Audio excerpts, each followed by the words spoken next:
السلام عليكم ورحمة الله وبركاته. إن الحمد لله نحمده ونستعينه ونستغفره ونعوذ بالله من شرور أنفسنا ومن سيئات أعمالنا. من يهده الله فلا مضل له ومن يضلل فلا هادي له. وأشهد أن لا إله إلا الله وحده لا شريك له وأشهد أن محمدا عبده ورسوله صلى الله تعالى عليه وعلى آله وصحبه وسلم تسليما كثيرا. أما بعد. সম্মানিত শ্রোতা দর্শক মন্ডলী, আল্লাহ রাব্বুল আলামিনের প্রশংসা এবং প্রিয় নবী সাল্লাল্লাহু আলাইহি সাল্লামের উপর সালাত ও সালামের পর আজ রবিবার 12 রজব 1446 হিজরি মোতাবেক 12 জানুয়ারি 2025 আমাদের ধারাবাহিক আলোচনা ফিকহুস সালাতের জানাজার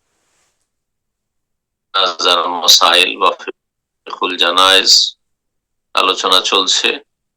আমরা একেবারে শেষের দিকে, আজকে পর্ব নম্বর 65 আর জানাজার যে পর্বগুলি আলোচনা চলছে এর পর্ব নম্বর 10। আজকে আশা করছি আমরা এই আলোচনা দিয়ে ইনশাআল্লাহ তাআলা শেষ করব। আজকের বিষয়বস্তু হচ্ছে জিয়ারাতুল কবর, কবর জিয়ারত এবং তার বিধিবিধান। লেখক রাহিমাহুল্লাহ তাআলা বলছেন, তুসান্নু জিয়ারাতুল কবর লিররিজাল। প্রথম কথা, কবর জিয়ারতের হুকুম পুরুষদের জন্য বলছেন যে এটি সুন্নাত। কবর জিয়ারত করা সুন্নাত পুরুষদের জন্য। কেন সুন্নাত? কারণ কবর জিয়ারতে উপকারিতা আছে। কবর জিয়ারতে যে জিয়ারত করে তার ফায়দা রয়েছে এবং যার জিয়ারত করা হবে তার ফায়দার উদ্দেশ্যে যাওয়া হয়। দুটি উদ্দেশ্য থাকে। বলছেন লিআন্না তুযাক্কিরু বিল আখিরাত ওয়াল মাউত। কবর জিয়ারত করলে তা মানুষকে পরকাল এবং মৃত্যু স্মরণ করিয়ে দেয়, যে এরা আমাদের বাপ দাদা পূর্বপুরুষ ছিল, গ্রামের আত্মীয় স্বজন ছিল, অথবা মুসলিম ভাই বোন ছিল যারা আমাদের পূর্বে দুনিয়া থেকে চলে গেছে। আমাদেরও লাইন লেগে আছে কখন চলে যেতে হবে। সুতরাং কবর জিয়ারত করলে এই বিষয়টা বেশি স্মরণে হবে। বাড়িতে বসে থেকে রাস্তাঘাটে মাঠে অথবা কর্মস্থলে হয়তো মরণের কথা স্মরণ আসে না। আখিরাত থেকে অধিকাংশ লোক গাফিল উদাসীন হয়ে গেছে, কিন্তু কবর কাছে আসলে অবশ্যই তা স্মরণে আসবে। তো বলছেন যে কবর জিয়ারত পরকাল এবং মৃত্যুকে স্মরণ করায়। জিয়ারতের উদ্দেশ্য কি হবে? যেমনটা বললাম, জিয়ারতের উদ্দেশ্য হচ্ছে একটি নিজের ফায়দা, নিজের উপকারিতা, আর তা হচ্ছে পরকাল এবং মৃত্যু স্মরণ করা। আর আরেকটি উপকারিতা হচ্ছে যে যার আপনি জিয়ারত করছেন, যে কবরগুলি জিয়ারত করতে যাচ্ছেন তাদের উপকারিতা।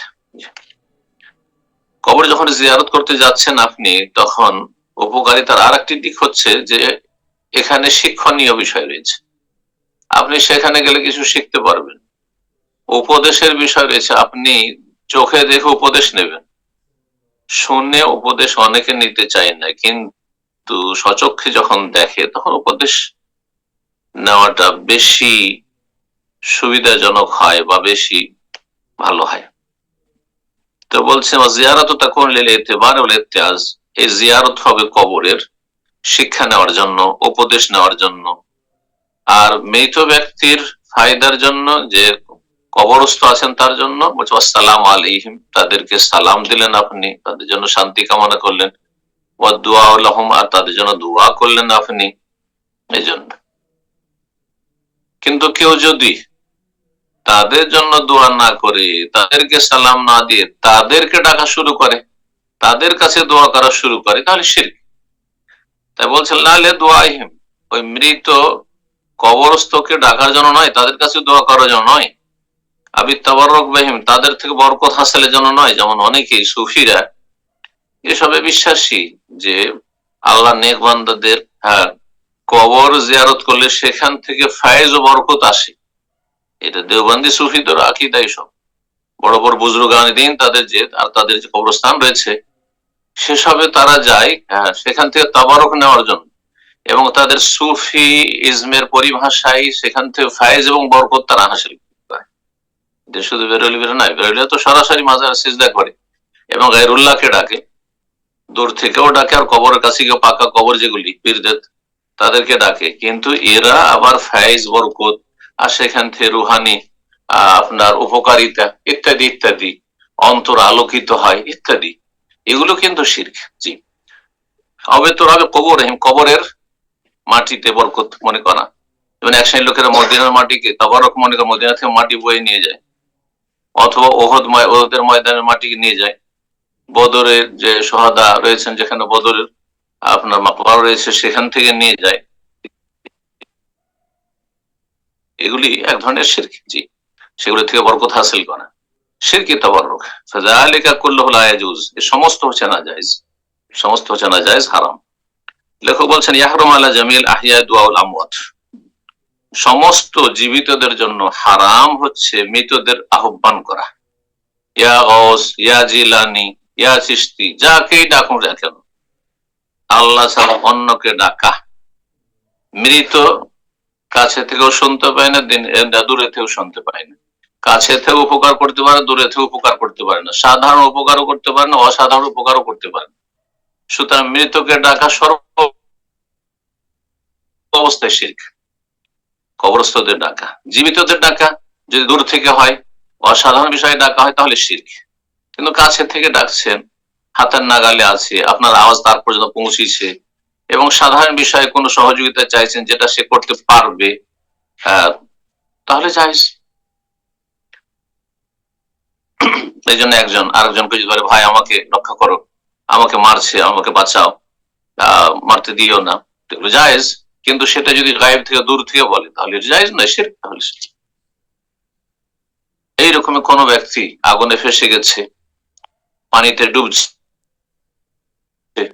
আর আশেপাশে লোকেরা আছে, তার আওয়াজ শুনছে, যদি তাদের ডাকে যে আমাকে উদ্ধার করো, রক্ষা করো, তারা শুনছে, তাহলে জায়েজ। কিন্তু দূর থেকে যদি ডাকে তাহলে সেটা শিরক। বলে ইস্তেগাসা বিহিম, তাদের কাছে, মৃতদের কাছে ফরিয়াদ করা হারাম। ওয়াসাওয়ালু কাযাইল হাজাত, নিজের প্রয়োজন পূরণ কামনা করা, যে আমাদের সন্তান হয় না, সন্তান দাও, রোগ ভালো হয় না, রোগ ভালো করে দাও, ওয়াকাশফুল বালা মুসিবত দূর করে দাও, এ সমস্ত হচ্ছে হারাম। ওয়াতাওয়াফ আলা কুবুরিল আম্বিয়া ওয়াস সালিহিন, নবী রাসূলগণ এবং আল্লাহর নেক বান্দা ওলি আউলিয়া কবরের তওয়াফ করা, তওয়াফ একমাত্র আল্লাহর ঘরের জন্য, অন্য জায়গায় তওয়াফ করা শিরক। জি, ইত্যাদি ইত্যাদি। কবরের কাছে জবাই করে, যে খাসি মুরগ নিয়ে যায় ওরসে, আর সেখানে জবাই করা হয়। কেন আপনি সে মাজারে জবাই করতে যাচ্ছেন? কেন সে ওরসের মেলায় জবাই করতে যাচ্ছেন? যদিও আল্লাহর নামে জবাই করেন, তবু আপনি শিরকের আস্থায় সেখানে জবাই করতে যাওয়া, তার মানে সেখানে জবাই করার বিশেষ উপকারিতা রয়েছে যেটা আপনি হাসিল করতে চান। এগুলি সব শিরকি কাজ। মাসাজিদ, এবং কবরকে সেজদার স্থানে পরিণত করা, সে কবরকে সেজদা করা, কবরকে আপনার কবর ওয়ালাকে সেজদা করা, অথবা মসজিদ নির্মাণ করা, সমস্ত কিছু হারাম, কিছু শিরক আর কিছু নাজায়েজ, হারাম বিদআত। কবর মসজিদ বানালো, কিন্তু কবরকে সেজদা করলো না, হারাম কাজ করলো, যদিও সেখানে শিরক করে না, কিন্তু শিরকের রাস্তা খুলে গেল। কবরকে সামনে করে আল্লাহকে সেজদা করছে, তাহলে যদিও সে শিরক করছে না, কিন্তু যারা শিরক করে তাদের অনুকরণ করলো, আর এইভাবে যারা দর্শক তারা দেখে ভাববে যে এরা কবরকে হয়তো সেজদা করছে। সুতরাং সমস্ত হারাম। কুল্লু যালিক মিনাশ শিরক, সমস্ত কিছু যা কিছু আলোচনা করা হলো, লেখক বলছেন সবগুলি হচ্ছে শিরক। হয় শিরক, না শিরকের রাস্তা, শিরকের কাছে পৌঁছে দেয়। আল্লাযী তাওয়া'আদা আল্লাহু সাহিবাহু বিন্নার, আল্লাহ রাব্বুল আলামিন মুশরিকদেরকে জাহান্নামের শাস্তির কথা বর্ণনা করেছেন এবং ঘোষণা করেছেন। মা আয়েশা রাদিয়াল্লাহু তাআলা আনহা তিনি বলেন, ক্বালা রাসূলুল্লাহ সাল্লাল্লাহু আলাইহি ওয়াসাল্লাম হি মারাদিহি আল্লাযী লাম ইয়াকুম মিনহু, রাসূলুল্লাহ সাল্লাল্লাহু আলাইহি ওয়াসাল্লাম সে অন্তিম অসুস্থতায় বলেছিলেন বারবার করে, যে অসুস্থতা থেকে আর তিনি সুস্থ হয়ে ওঠেন নাই, লানাল্লাহুল ইয়াহুদ ওয়ান নাসারা, ইহুদি খ্রিস্টানদের আল্লাহ লানত হোক। কেন? ইত্তাখাযু কুবুর আম্বিয়াহি মাসাজিদা, তারা তাদের নবীদের কবরগুলিকে সেজদার স্থানে পরিণত করেছে। তাহলে নবীদের কবরকে, আল্লাহর নেক বান্দাদের কবর, নবীদের কবরকে যদি সেজদার স্থানে পরিণত করাতে লানত হয়, তাহলে যারা নবী নয়, নবী ছাড়া অন্যরা, জিলানি, চিশতিয়া, শাহজালাল, অমুক তমুক, যত পাকা কবরগুলি রয়েছে, যেগুলিকে বিদাতি ভাষায় মাজার বলছেন, এগুলি হচ্ছে লানতের জায়গা। যারা এগুলি করেছে তাদের উপর আল্লাহ লানত হয়েছে আর হচ্ছে। ইহুদি খ্রিস্টানদের উপর লানত এই জন্য হয়েছে যে তারা এই অপরাধটি করেছে। সুতরাং তাদের পথের পথিক যদি কেউ হয় তাহলে তাদের ওপরও লানত হবে। এই জন্য আয়েশা রাদিয়াল্লাহু তাআলা আনহা বলছেন, নবী সাল্লাল্লাহু আলাইহি ওয়াসাল্লাম বারবার কি কথাটি কেন বলছেন, ইহুদি নাসারাদের উপর আল্লাহ লানত হোক, কি জন্য বলছিলেন শেষ সময়? ইউহাযিরু মা সানাউ, ইহুদি খ্রিস্টানদের কুকর্ম থেকে, এই শিরকি কুফরি আচার আচরণ থেকে, এই আমল থেকে সতর্ক সাবধান করছিলেন মুসলিম উম্মাহকে। অন্য হাদিসে রয়েছে, এখানে রয়েছে যে যেহেতু আশঙ্কা যে নবীর কবরকে কেউ সেজদার স্থানে পরিণত করতে পারে, এই জন্যই রাসূলুল্লাহ কবরকে কক্ষের মধ্যে রাখা হয়েছে। এখনো আয়েশা রাদিয়াল্লাহু তাআলার ঘরেই রয়েছে, হুজরায় রয়েছে, মসজিদের ভিতরে একাকার করে দেওয়া হয়নি। সেটা তখনও মা আয়েশার ঘর ছিল, এখনো সেই ঘরটি ঘেরা রয়েছে মা আয়েশা রাদিয়াল্লাহু তাআলা আনহা হুজরা। কালাত মা আয়েশা বলছেন, লাউ ফালাউলা যাকা, যদি এই আশঙ্কা না থাকতো যে কবরকে সেজদার স্থানে কেউ পরিণত করতে পারে কোন যুগে, উবরেজা কবর, তাহলে নবী সাল্লাল্লাহু আলাইহি ওয়াসাল্লাম কবরকে উন্মুক্ত রাখা হতো সবার দর্শনের জন্য, সবার জিয়ারতের জন্য খোলা রাখা হয়তো, সবাই জিয়ারত করতে পারতো। কিন্তু চারিদিক থেকে কক্ষের মধ্যে সুরক্ষিত করে ঘেরা আছে। কেন? গায়রান্নাহু খুশিয়া ইউত্তাখায মসজিদান, এই আশঙ্কা করা হয়েছে যে নবী সাল্লাল্লাহু আলাইহি ওয়াসাল্লাম কবরকে যেন মসজিদে পরিণত না করা, সেজদার স্থানে পরিণত না করা হয়। বুখারী মুসলিমের হাদিস। এখন কবর জিয়ারতের সময় বা কবরস্থানে যাওয়ার সময় কি দোয়াগুলি পড়বেন, এর মর্মে 3টি দোয়া সহিহ রয়েছে যা এখানে লেখক উল্লেখ করেছেন। আর একটি হাদিস সুনানে তিরমিজিতে রয়েছে, হাদিসটি যঈফ। আর সেই যঈফ হাদিসে যে দোয়াটি রয়েছে সেটি আমাদের দেশের অধিকাংশ লোকেরা, বিশেষ করে হানাফি সমাজের লোকেরা সেটি মুখস্থ রাখে।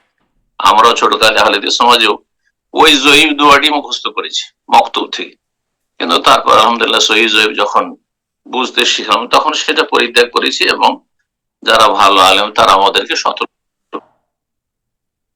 করেছেন।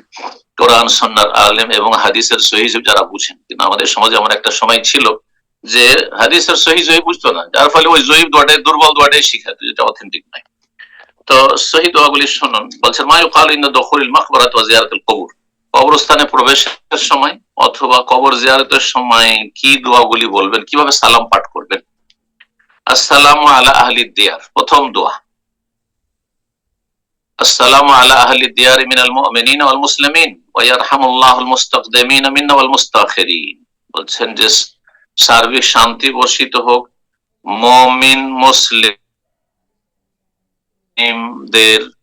যারা কবরবাসী তাদের উপর। আহলুদ দিয়ার মানে দিয়ারুল কবর, কবরবাসী, মুমিন মুসলিম যারা কবরবাসী তাদের সকলের ওপর, যাদের জিয়ারতে এসেছি, যাদের কবরগুলো দেখতে এসে, জিয়ারত মানে দেখতে আসা, তাদের উপর সার্বিক শান্তি বর্ষিত হোক। ওয়ারহামুল্লাহুল মুস্তাকদিমিনা মিন্না, আমাদের মধ্যে যারা আগে পূর্বে চলে গেছেন আমাদের, ওয়াল মুস্তাখিরিন, আর যারা পরবর্তীতে আসবেন সকলের উপর আল্লাহ রহম করুন।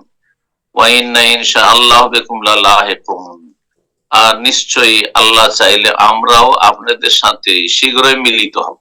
আপনারা আমাদের আগে চলে গেছেন, কিন্তু আমরাও আপনাদের পথের পথিক, একসময় আমাদেরকেও আপনাদের সাথে এই কবরে এসে মিলিত হইতে হবে, অর্থাৎ কবরস্থানে আসতে হবে, কবরস্থ হইতে হবে। সহিহ মুসলিমের হাদিস, হাদিস নম্বর 974। দ্বিতীয় দোয়া নবী সাল্লাল্লাহু আলাইহি ওয়াসাল্লাম হাদিসে রয়েছে, সেটিও সহিহ মুসলিমে, আসসালামু আলাইকুম দারা কওমিন মুমিনিন, আপনাদের উপর সার্বিক শান্তি বর্ষিত হোক হে মুমিন সম্প্রদায়ের কবরবাসীরা। ওয়া ইন্না ইনশাআল্লাহু বিকুম লাহিকুন, আমরা আল্লাহ চাইলে আপনাদের সাথে মিলিত হচ্ছি শীঘ্রই। সহিহ মুসলিম 249 নম্বর হাদিস। তৃতীয় দোয়া বা সালামের পদ্ধতি হচ্ছে, আসসালামু আলাইকুম আহলাদ দিয়ারে মিনাল মুমিনিন ওয়াল মুসলিমিন ওয়া ইন্না ইনশাআল্লাহু বিকুম লাহিকুন বা লালাহিকুন, নাসআলুল্লাহ ওয়া আসআলুল্লাহ লানা ওয়া লাকুম আফিয়া। আসআলু এক বচন, আর যদি নাসআলু কেউ পড়ে একসাথে আরো কয়েকজন আছেন, নাসআলুল্লাহ লানা ওয়া লাকুম আফিয়া। হাদিসে আসআলুল্লাহ শব্দটি রয়েছে। আসসালামু আলাইকুম, আপনাদের সার্বিক শান্তি বর্ষিত হোক হে মুমিন মুসলিমদের কবরবাসীরা। ওয়া ইন্না ইনশাআল্লাহু বিকুম লালাহিকুন, আল্লাহ চাইলে আমরা আপনাদের সাথে শীঘ্রই মিলিত হচ্ছি, এতে কোনো সন্দেহ নেই। আসআলুল্লাহ লানা ওয়া লাকুমুল আফিয়া, আপনাদের জন্য আমাদের জন্য সার্বিক নিরাপত্তা কামনা করছি। তারপরে লেখক বলছেন হুকম জিয়ারাতে নিসাইল কবর। প্রথমে আমরা আলোচনা করলাম যে পুরুষদের জন্য কবর জিয়ারত করা সুন্নাত, ফরজ কাজ নয় যে কবর জিয়ারত করতে হবে, কিন্তু কবর জিয়ারত মাঝে মধ্যে করা সুন্নাত। নবী সাল্লাল্লাহু আলাইহি ওয়াসাল্লাম করেছেন, সাহাবায়ে কেরাম করেছেন। দল বেঁধে কবর জিয়ারত করা, আমাদের দেশে কিন্তু একা কবর জিয়ারত করা নেই, এটা কিন্তু ভুল। কবর জিয়ারতের জন্য দল বেঁধে যেতে হবে, সবাইকে, গ্রামবাসীকে সবাইকে জানাতে হবে চলেন কবর জিয়ারত করে আসি। না না, এই ক্ষেত্রে অনেকগুলি বিদাতি কাজ হয়। যদি মনে করেন যে একা কবর জিয়ারত হবে না, অথচ একা জিয়ারত করা বেশি ভালো। আপনার প্রিয়জন, আপনজন, মায়ের, বাবার কবর জিয়ারত আপনি একা করবেন, ওতে যেভাবে খলুসিয়তের সাথে দোয়া করতে পারবেন, সবাইকে নিয়ে গেলে সেভাবে হবে না, আসলে লোক দেখানো। তারপরে আরো জঘন্য বেদাত হচ্ছে কবর জিয়ারতের জিয়াফত, কবর জিয়ারতের ভোজ। মাঝে মাঝেই অথবা মৃত্যুবার্ষিকী, হ্যাঁ, গোটা এলাকাবাসী, গ্রামবাসীকে কবর জিয়ারতের দাওয়াত দিয়েছে, অথবা কিছু আলেম ওলামা মোল্লাদের কবর জিয়ারতের দাওয়াত, আর তারপরে খাওয়িয়ে দাওয়িয়ে ভাড়াইটের লোক দিয়ে দোয়া করিয়ে নেওয়া, এটি জঘন্য বিধাত, জঘন্য বিধাত, জায়েজ নয়। কবর জিয়ারতের নামে জিয়াফত করাও জায়েজ নয়, আর এই জিয়াফত কবুল করাও জায়েজ নয়, সবাই গুনাহগার। মহিলাদের জন্য কবর জিয়ারত অধিকাংশ ওলামাদের কাছে নাজায়েজ, একবারে হারাম। কিছু আলেমরা বলছেন যে মাঝে মধ্যে গেলে এবং শর্ত সাপেক্ষ জায়েজ রয়েছে, কিন্তু নবী সাল্লাল্লাহু আলাইহি ওয়াসাল্লাম যেহেতু লানত রয়েছে কবর জিয়ারতকারীদের উপর, সেজন্য লেখক এই মতটিকে প্রাধান্য দিয়ে বলছেন জিয়ারাতুল মারআতি লিল কুবুর মিন কাবাইরিজ যুনুব, মহিলাদের কবর জিয়ারত করা হচ্ছে কাবিরা গুনাহ, এটা হারাম কাজ। ফালা তাজুজ জিয়ারাতুন নিসাইল কুবুর, সুতরাং মহিলাদের কবর জিয়ারত করা জায়েজ নয়। তবে ধরেন কবরস্থানের পাশ দিয়ে রাস্তা রয়েছে, রাস্তা দিয়ে কোনো মহিলা যাচ্ছে, যখন কবরের পাশ দিয়ে যাচ্ছে, উদ্দেশ্য কবর জিয়ারত ছিল না, কিন্তু সেখান দিয়ে রাস্তা বা কোনো কাজে প্রয়োজনে সেখান দিয়ে যেতে হচ্ছে, তাহলে সালাম দিয়ে দিবে। মা আয়েশা রাদিয়াল্লাহু তাআলা আনহা এই কথাই জিজ্ঞাসা করেছিলেন যে ইয়া রাসূলুল্লাহ, যদি আমি কবর পাশ দিয়ে অতিক্রম করি তাহলে কি বলবো? তখন এই দোয়াটি শিখিয়েছিলেন, যে তৃতীয় দোয়া যেটি বললাম, যে আসআলুল্লাহ লানা ওয়া লাকুমুল আফিয়া, যার শেষখানে রয়েছে আসসালামু আলাইকুম আহলা দিয়ার মিনাল মুমিনিন ওয়াল মুসলিমিন ওয়া ইন্না ইনশাআল্লাহু বিকুম লাহিকুন, আসআলুল্লাহ লানা ওয়া লাকুমুল আফিয়া। কিন্তু উদ্দেশ্য করে কবর জিয়ারত করতে যাওয়া এটি মহিলাদের জন্য জায়েজ নয়। বলছেন লাকিন ইযা মাররাতিল মারআতু বিল মাকবারা, তবে কোন মহিলা যদি কবরস্থান হয়ে অতিক্রম করে বেদুনে কাসদি জিয়ারত, উদ্দেশ্য জিয়ারত করা ছিল না, বরং কোন কাজে সেখান দিয়ে যাচ্ছে, ফায়ুসান্নু, তাহলে সুন্নাত হচ্ছে আনতুসাল্লিম আহল কবর, কবরবাসীকে সালাম বলে দিবে। জি, সালামের দোয়া যদি মুখস্থ থাকে, মাসুর দোয়া যে হাদিস বর্ণনা করা হয়েছে, তাহলে ভালো। আর না হলে কমপক্ষে আসসালামু আলাইকুম ওয়া রাহমাতুল্লাহি ওয়া বারাকাতুহু, যেমন জীবিতকে সালাম দেয়, যথেষ্ট আশা করি, কিন্তু পুরো সুন্নাত হলো না।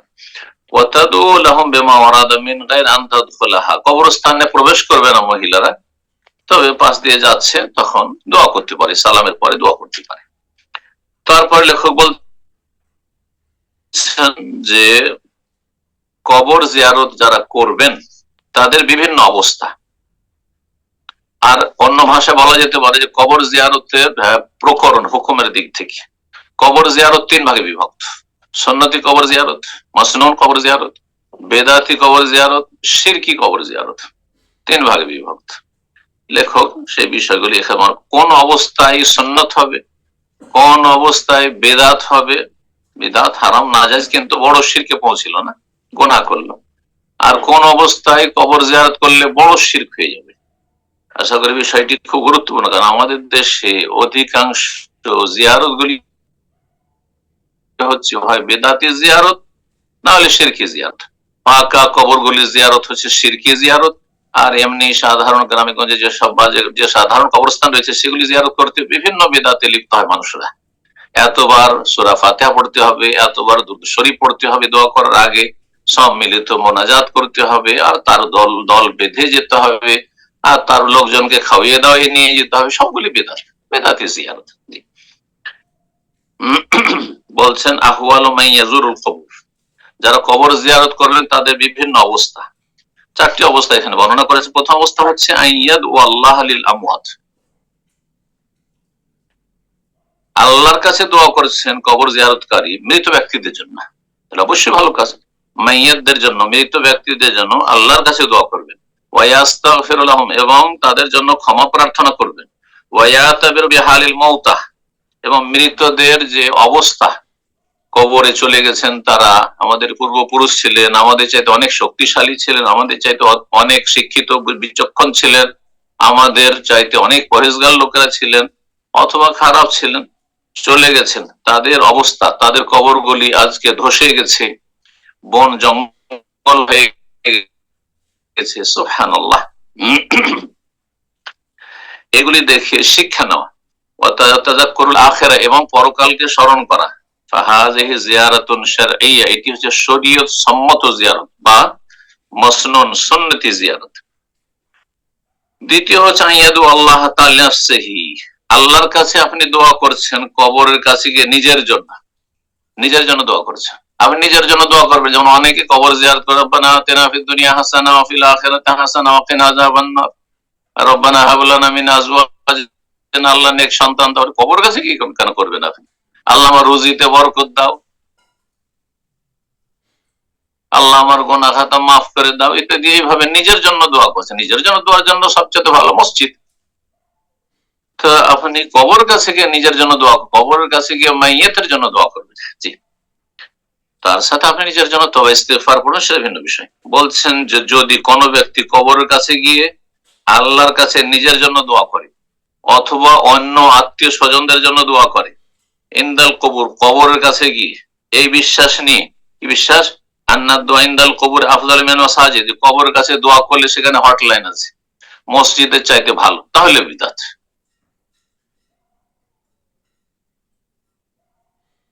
কিন্তু আপনি যদি মনে করেন যে কবরের কাছে দোয়া করলে বেশি ভালো এবং কবুলের চান্স বেশি আছে, তাহলে কি হবে? বলছেন ফাহাজি বিদআতুম মুনকারা, এটি জঘন্য বিদআত। নিজের জন্য কবরের কাছে দোয়া করা এই আশায় যে এখান থেকে দোয়া করলে দোয়াটি তাড়াতাড়ি কবুল হবে, এই দোয়াটি বেশি উপকারী হবে, তাহলে এটি জঘন্য বিদআত। তাহলে দ্বিতীয় অবস্থা হয়ে গেল। তৃতীয় অবস্থা বলছেন যে আল্লাহর কাছে দোয়া করছেন কিন্তু কারো কোনো ব্যক্তির ওসিলা দিয়ে, আইয়াদু আল্লাহ তাআলা, আল্লাহর কাছে দোয়া করছেন মুআহি আও হাক্কে ফুলানিন, অমুকের মর্যাদার ওসিলায়, অমুকের হকের ওসিলায়।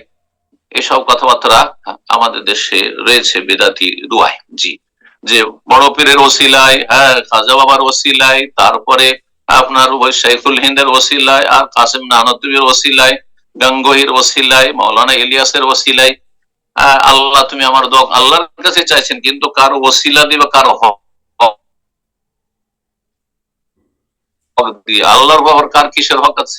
হক আদায় করতে বাধ্য, যে আপনি তার হকের রেফারেন্স দিচ্ছেন। আপনি এটা কি দুনিয়া হইলো যে আপনি আপনার এমপি কে ধরেছেন বা আপনার এলাকার মন্ত্রী মিনিস্টারকে ধরে আপনি রাষ্ট্রপতির কাছে বলছেন যে এই সোর্সে আমি এসেছি? না না না, এইসব চলবে না রবের কাছে। এগুলি হচ্ছে শিরকের চোরা রাস্তা এবং বিদআত, জঘন্য। জি, যদি কোনো ব্যক্তির ওসিলায় এবং ব্যক্তির মর্যাদা বা হকের ওসিলায় কেউ দোয়া করে, যেমন এভাবে দোয়া করে আসআলুকা ইয়া রাব্বি বিজাহি ফুলানিন, হে রব আপনার কাছে চাইছি অমুকের যে আপনার কাছে মাকাম মর্তবা মর্যাদা রয়েছে তার ওসিলায়, ফাহাযা মুহাররাম, হারাম, লিআন্না ওয়াসিলাতুন ইলা শিরক, এটি হচ্ছে শিরকে পৌঁছার ওসিলা, শিরকের চোরা রাস্তা। 4 নম্বর অবস্থা, আর যেটি হচ্ছে 3 নম্বর, শিরকি জিয়ারত, কবর জিয়ারত, কিন্তু কবর জিয়ারত করতে গিয়ে আপনি বড় শিরক করে ফেললেন। সেটা হচ্ছে আল্লাহ ইয়াদু আল্লাহ তাআলা, কবর কাছে গিয়ে আল্লাহর কাছে চাইলেন না, বল ইয়াদু আসহাবাল কবর, কবরবাসীর কাছে চাইছেন। যাচ্ছেন শাহজালাল ওখানে, বাবা গো আমি ইলেকশনে দাঁড়িয়ে আছি, আমাকে পাশ করাও। হ্যাঁ, বাবা গো আমি বিদেশ ইউরোপ যাচ্ছি, আমি সিলেটের মানুষ ইউরোপ যাচ্ছি, অথবা জানকারি হোক না কেন, আমাকে সফল, আমি যাচ্ছি মিডল ইস্টে যাচ্ছি, আমি বাইরে চাকরির জন্য যাচ্ছি, অমুক তমুক, আমি পরীক্ষা দিতে যাচ্ছি, আমাকে সফল করো। বড় শিরক, কুফর। কোন ব্যক্তি যে দোয়া করে ইয়া নবী আল্লাহ, হে আল্লাহর নবী, ইয়া ওয়ালি আল্লাহ, হে আল্লাহর ওয়ালি, ইয়া ফুলান, হে অমুক, আতেনি কাযা, এটা দেন ওইটা দেন, আমার রোগ ভালো করে দেন, আমার বালা মুসিবত দূর করে দেন, আমাকে সন্তান দেন, ইত্যাদিতে, আও ইশফিনি, আমাকে শেফা দেন, ওয়া নাহওয়া যালিকা ইত্যাদি, এই ধরনের যে কোনো দোয়া করুক না কেন আল্লাহ অন্যের কাছে, ফাহাযা শিরকুন আকবার, এটি হচ্ছে বড় শিরক, ইসলাম থেকে খারিজ করে দেবে,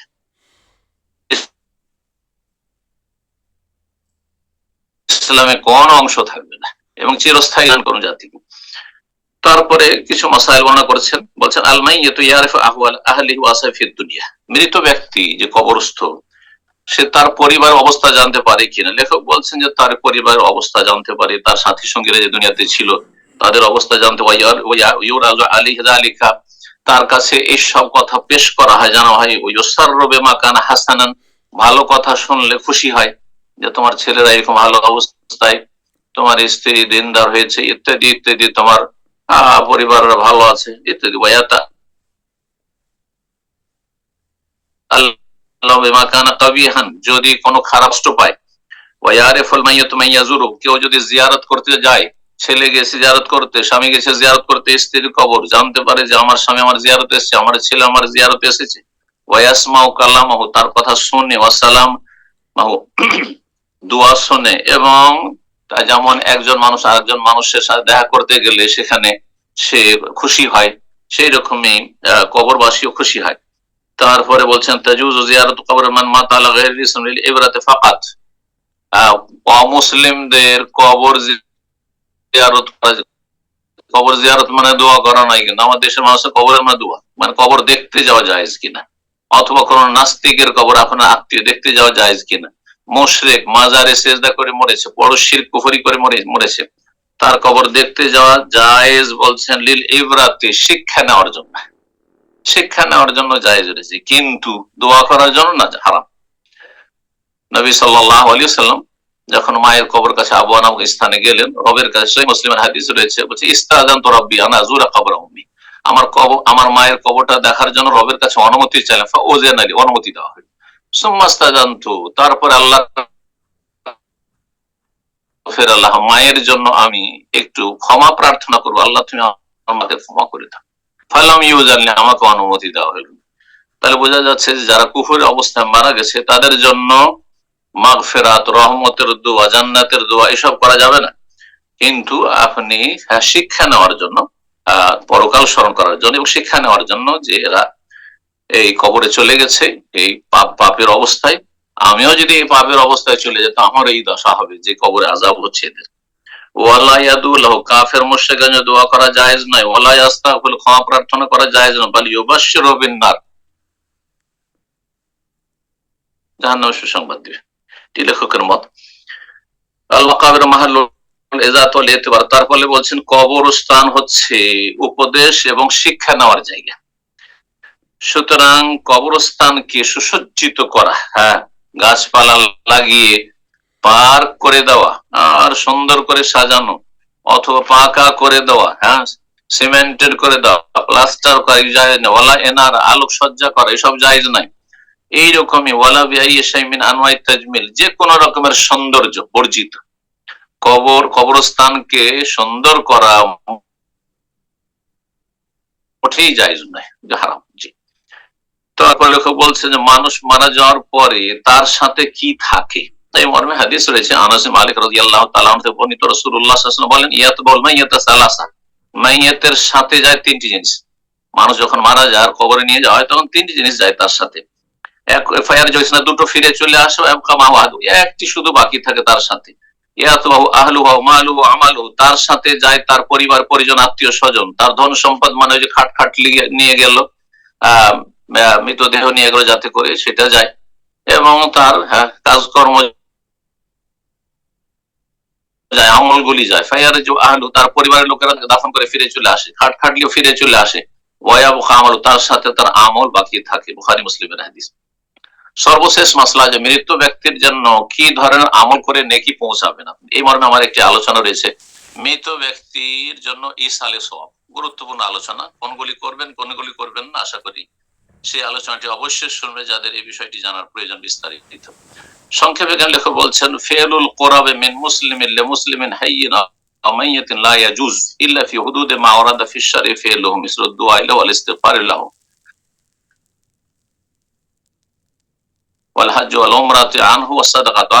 যে আল্লাহর সান্নিধ্যমূলক কাজ করা একজন মুসলিমের আরেকজন মুসলিমের জন্য, জীবিত হোক অথবা মৃত হোক, আপনার মুসলিম ভাই বোন জীবিত হোক বা মৃত হোক, আপনি একজন মুসলিম, তার জন্য আপনি কিছু ভালো নেকির কাজ করতে চাইছেন, সেটা শরীয়তের গণ্ডিতে থেকে হইতে হবে, শরীয়তের সীমা লঙ্ঘন করলে হবে। ইল্লা ফি হুদুদে মা ওয়ারাদা ফি শারঈ ফিলহু, শরীয়তে যতটা অনুমতি রয়েছে ততটাই করতে পারবেন। যেমন মাইয়াতের জন্য দোয়া করা অথবা জীবিত ব্যক্তির জন্য দোয়া করা কল্যাণে, ক্ষমা প্রার্থনা করা, হজ করা, বদলি হজ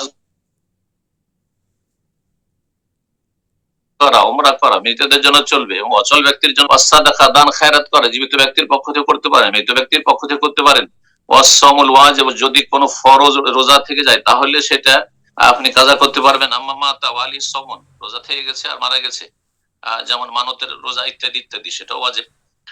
কিন্তু লেখক বলছেন ভাড়াইটা লোক দিয়ে কোরআন খানি ইসালে সওয়াব, আম্মা ইস্তিজারু কওমিন ইয়াকরাউনাল কোরআন, কিছু লোককে ভাড়া করে নিয়ে আসা, মোল্লাদেরকে, মাদ্রাসা তালিব ইলম এবং শিক্ষকদেরকে, আর এই হাফেজদেরকে, কারিদেরকে, ইয়াকরাউন, তারা কোরআন খানি করবে, ওয়াইউদুনা সাওয়াল মাইয়াত, মাইয়াত রেসানি করে দিবে, হাদিয়া করে দিবে। হাযিহি বিদআতুন মুহদাসা, এটি হচ্ছে নব আবিষ্কৃত বিদআত, এর কোনো অস্তিত্ব নেই। রাসূলুল্লাহ সাল্লাল্লাহু আলাইহি ওয়াসাল্লাম কারোর জন্য কোরআন পড়ে বকশাননি, সাহাবীরা কোরআন পড়ে বকশাননি, খোলাফায়ে রাশিদিনরা বকশাননি, এমনকি আবু হানিফা, শাফি, মালিক, তাদের থেকেও এর কোনো প্রমাণ নেই, যদি ইমাম আহমদ থেকে বর্ণনা করা হচ্ছে।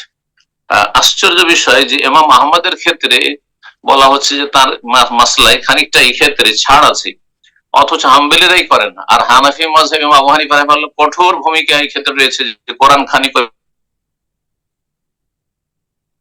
বকশানো এটা জায়েজ নয়, আর হানাফিরাই কিন্তু এতে। আল্লাহ এই সমস্ত বিদআত থেকে বেঁচে থাকার তৌফিক দান করেন।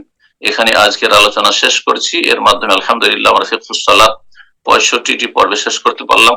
আল্লাহ রাব্বুল আলামিন যেন কবুল করেন, এবং আগামীতে আমরা ইনশাআল্লাহ তাআলা আগামী সপ্তাহ থেকে শুরু করব কিতাবুজ যাকাত বা যাকাতের পর্ব, ফিকহুস যাকাত ইনশাআল্লাহ তাআলা। আল্লাহ রাব্বুল আলামিন উপকারী জ্ঞান দান করেন, নেক আমলে তৌফিক দান করেন। যেসব ভাই বোন আমাদের সাথে থাকলেন আল্লাহ তাদেরকে জাযায়ে খায়ের দান করেন, এবং যারা সার্বিক সহযোগিতা আছেন আল্লাহ তাদের উত্তম প্রতিদান দান করেন, দিন দুনিয়া ভালো করেন। বারাকাল্লাহু ফিকুম ওয়া সাল্লাল্লাহু সাল্লাম আলা নবিয়িনা মুহাম্মদ ওয়া আলা আলিহি ওয়া সাহবিহি আজমাইন।